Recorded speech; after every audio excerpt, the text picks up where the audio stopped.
Вітаю вас, друзі!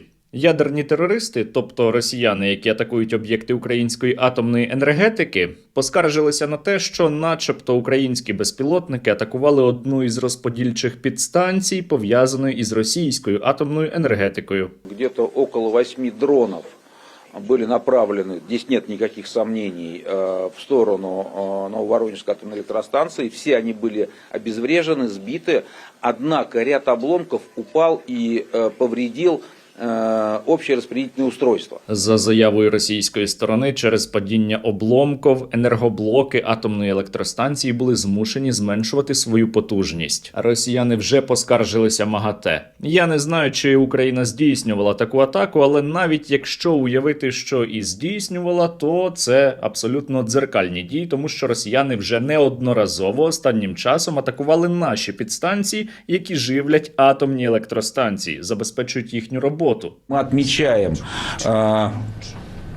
возрастание агрессивности со стороны киевского режима персонально, не случайно, а именно персонально против объектов российской атомной энергетики. Чего с своей стороны Российская Федерация не позволяет никогда. Росіяни не тільки атакують наші підстанції, які працюють в інтересах атомних електростанцій, вони і публічно про це говорять самі, визнають і закликають до подібних атак. То, что есть более простой путь взять и обрезать все атомные АЭС и разбомбить их открытые распределительные устройства. Нанося удары по ядерным электростанциям. Для этого необходимо понижающие вот эти передающие станции уничтожать і винуждать українців просто глушити свої станції. Як то кажуть, око за око. Маю нагадати, що Україна і не атакувала російські нафтопереробні заводи, поки так звана Росія не почала атакувати наші НПЗ. Потім було перемир'я енергетичне, під час якого подібні атаки з обох сторін майже припинилися, але росіяни усе одно продовжували бити по українській нафтопереробній галузі,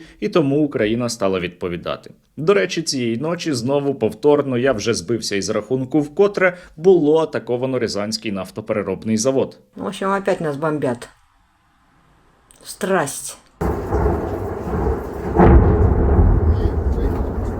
Нет, я имею в виду, туда опять попали. Он попал. Еще раз. 4 раза.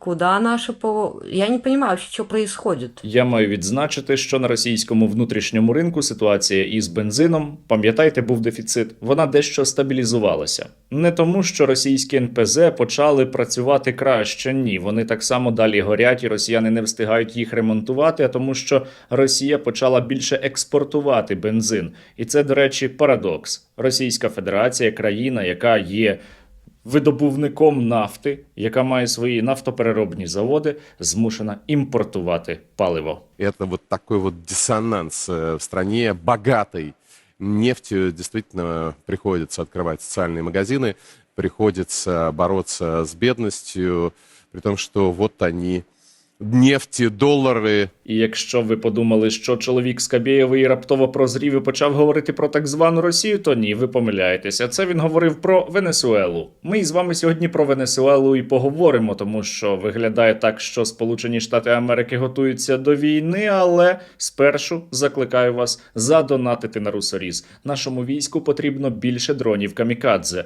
Нашому війську треба, щоб росіяни були, знаєте, не зовсім живими. Вони будуть як мертві. Добре? Тому долучайтеся до нашого збору, реквізити є, як завжди, в описі до цього відео. Ну і до мого каналу теж долучайтеся, підписуйтеся, якщо досі чомусь цього не зробили. Міністр війни Сполучених Штатів Америки Піт Гексет учора заявив, що Сполучені Штати Америки будуть проводити спеціальну військову операцію. Президент Трамп віддав наказ діяти, і Міністерство війни виконує. Сьогодні я оголошую операцію «Південний спис». За даними американських медіа, просто зараз адміністрація Трампа розглядає різні варіанти, як діяти у військовому плані проти Венесуели. Венесуела також починає діяти і буквально напередодні оголосила про мобілізацію. Першочергово для захисту режиму Ніколаса Мадуро Венесуела почала викликати резервістів, а ще там почали у рамках підготовки до війни проти Сполучених Штатів Америки робити ось це такі надзвичайно реалістичні макети військової техніки. Проте інтрига усе ще зберігається. Трамп, як завжди, відповідає у своєму стилі. Можливо, він щось буде робити проти Венесуели, можливо, він не буде щось робити. Чи можете ви сказати, чи вирішили ви, що хотіли б зробити?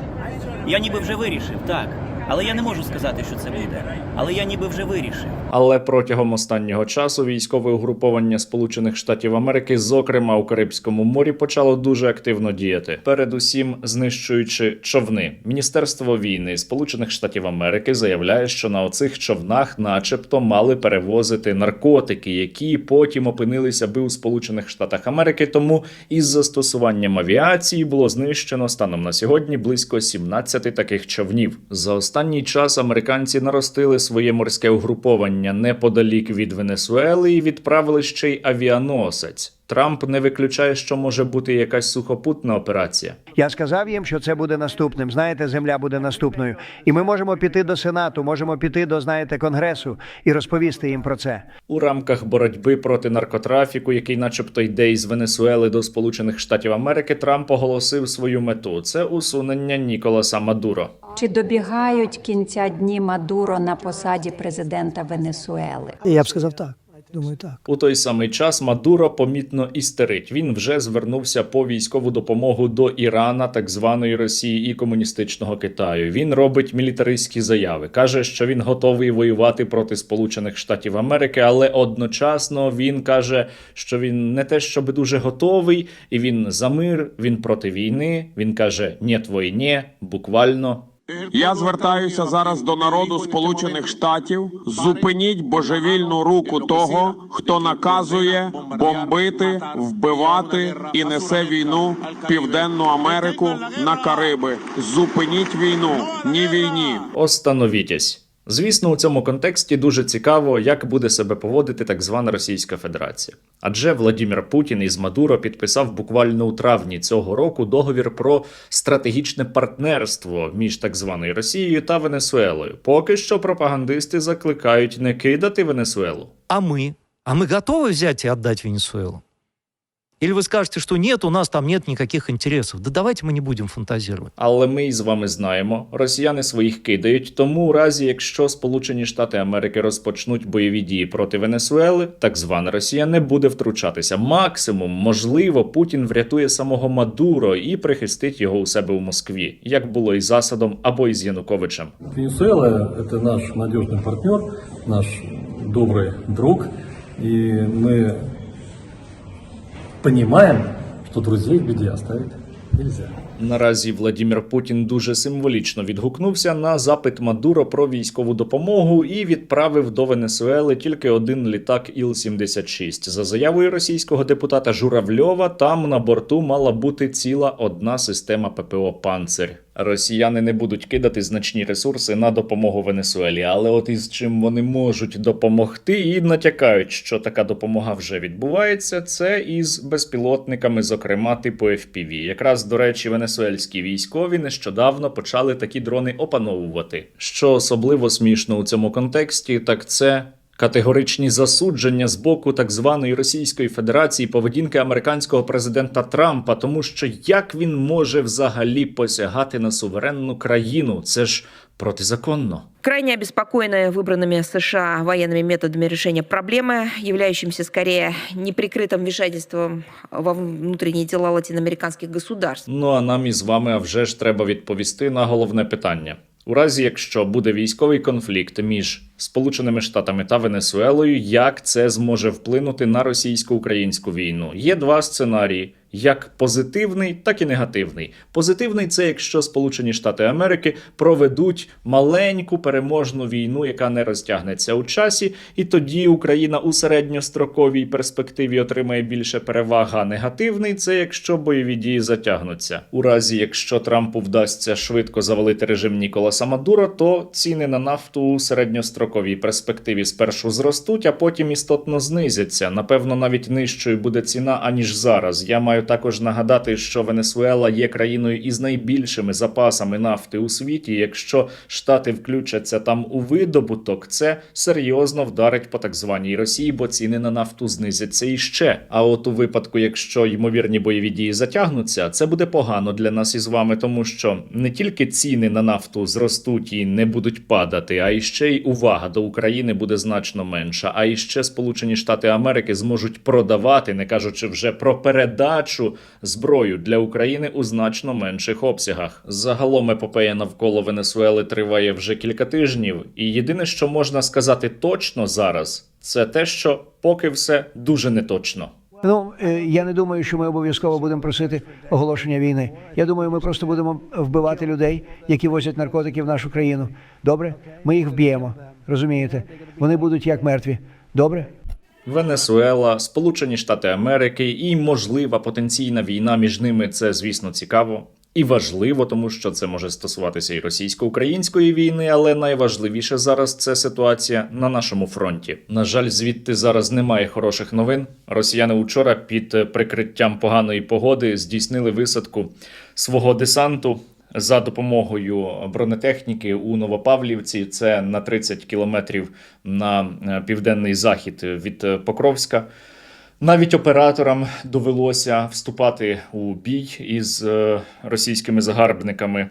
Ситуація там залишається дуже важкою, критичною, і я прошу про вашу допомогу. Прошу вас закинути 2 гривні на русоріз, щоб ми могли туди також передати більше безпілотників. Ваша допомога має критично важливе значення, і я дякую за те, що ви не зупиняєтеся і кожен день допомагаєте війську. Продовжуйте. А за минулу добу наші воїни завдяки вам отримали ще 200 нових FPV. Дякуємо фонду Стерненка за надані дрони. Слава Україні! Героям слава! Перший батальйон оперативного призначення Ягуар 14-ї бригади Червона Калина дякує пану Сергію Стерненку та його спільноті за надані дрони, які найближчим часом будуть виконувати бойові завдання.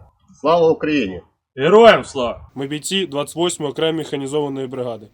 Велика подяка спільноті Сергія Стерненка за підтримку та передачу понад 70 топових дронів «Русоріз». Кожен такий птах – це ще один крок до нашої перемоги, ще одна знищена техніка ворога і врятоване життя наших воїнів. Дякуємо всім, хто донатить, допомагає та не втомлюється підтримувати Збройні Сили України. Разом ми сила. Слава Україні! Героям слава! Вітаю! Ми бійці 11-го прикордонного загону бригади «Форпост». Хочемо подякувати спільноті Стерненка за надані зенітні дрони в кількості 20 штук для ураження повітряних цілей. Дякую! Слава Україні! Дякуємо спільноті Сергія Стерненка та самому пану Сергію за посилення нашого взводу РСО 102-ї бригади 20 дронами-перехоплювачем «Одін». Це дуже потужне підсилення нашої роботи в небі. Завдяки вам ми зможемо знищити більше повітряних цілей. Слава Україні! Героям слава! Дякуємо спільноті пана Стерненка та самому Сергію Стерненку за надання нам 20 дронів-перехоплювачів «Гарпун» для того, щоб ми могли ефективно, якісно і, головне, результативно працювати по ворожих небесних цілях. Нехай небесний русоріз триває. Слава Україні! Героям слава! Ми, військовослужбовці батальйону безпілотних систем «Вартові» 36-ї бригади морської піхоти, висловлюємо свою щиру подяку Сергію Стерненку та його спільноті за передані опторізи. Навіть найменший донат грає дуже важливу роль у нашій спільній боротьбі. Продовжуйте підтримувати військо. Разом ми сила! Слава Україні! Героям слава! Я маю знову нагадати, що в нашому війську є системні проблеми, які вже давно, дуже давно не вирішуються. Українське військо потребує і вимагає змін. Ми або змінимося, або загинемо.